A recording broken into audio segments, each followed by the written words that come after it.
Before the headlines were written and witnesses shared harrowing stories of that night, those who knew Nick Cumer best knew how the story would end. There's no way that if he went out that he didn't go out taking care of others, and when it came to fruition, it was expected because that's who he was.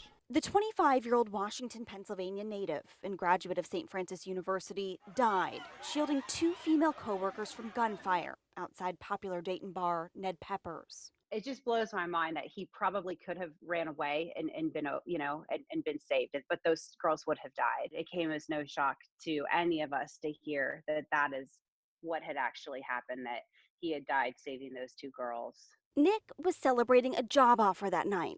He'd just finished an internship in exercise physiology with Maple Tree Cancer Alliance in Dayton. What had actually His happened, boss, that Dr. he had Karen died saving Wonders, those two trusted him girls. with opening a new office. He'd be at the side of cancer patients, guiding them through the bravest battle of their lives. His ability to look a patient in the eye, and that's something you can't, it's a difficult thing to teach someone, especially at such a young age, just coming out of school. He had a really, really strong effect in everything that he did, but especially on people.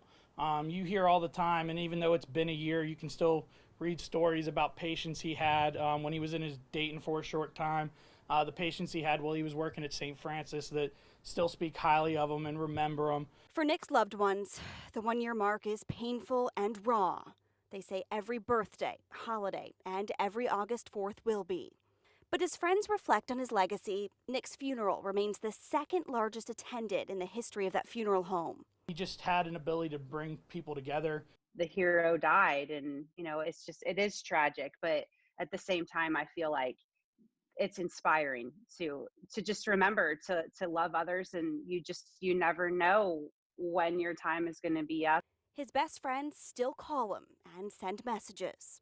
As far as I'm concerned, he's still around. He's still getting the messages, and I honestly think he's answered sometimes in his own ways, be it something just positive happening to me in return whenever I'm thinking about him, a butterfly flying by or a Batmobile driving by. And while Nick is never going to write back or walk through the door, you close your eyes and you'll still be able to see his face. Remembering that right now the world seems a little scary, but there still are good people, and there still are stories of inspiration out there that we can learn from.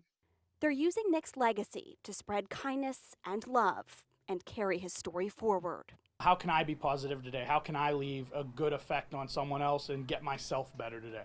Amy Hudak for News Center 7.